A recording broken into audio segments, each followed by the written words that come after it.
আসসালামু আলাইকুম। আজকে আমি আপনাদের সাথে শেয়ার করব কীভাবে কাকন চাউল রান্না করা হয়।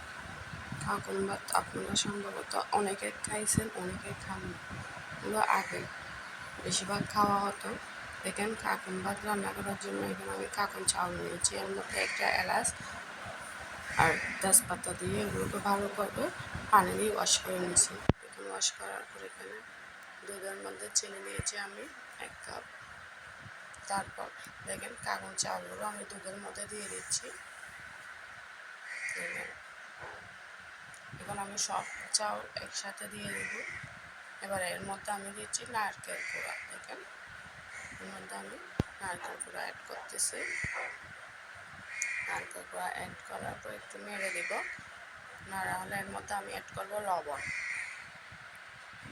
এবার আমি চুলাতে বসিয়ে চুলাটা অন করে দেব। দেখেন চুলাটা অন করে দিয়েছি। চুলা অন করে এরকম অনবরত রাখতে থাকবো। চিনির পরিমাণ একটু কম লেগেছে আমার থেকে, সেজন্য আবার দিয়েছি আমি। আপনারা চিনিটা আন্দাজ করে দিতে পারেন, যে যতটুকু মিষ্টি খেতে চান ততটুকু দিতে পারবেন। দেখেন আমি এগুলো নাড়তে থাকতেছি। নাড়ার পর এর মধ্যে আমি অ্যাড করতেছি 1 চামচ দিয়ে, 1 চা চামচ দিয়ে। এখানে দিয়ে আমি আবার নেড়ে ছেড়ে দিচ্ছি। এভাবে নেড়ে ছেড়ে ভাতগুলো রান্না করতে হবে। দেখেন ভাতগুলো রান্নাই হচ্ছে, আবার নেড়ে দিচ্ছি। এভাবে নাড়তে হবে কিছুক্ষণ পর একটু সময়, লং টাইম না, সামান্য গ্যাপ দিয়ে নাড়তে হবে। দেখেন আমার কাকন ভাত রেডি।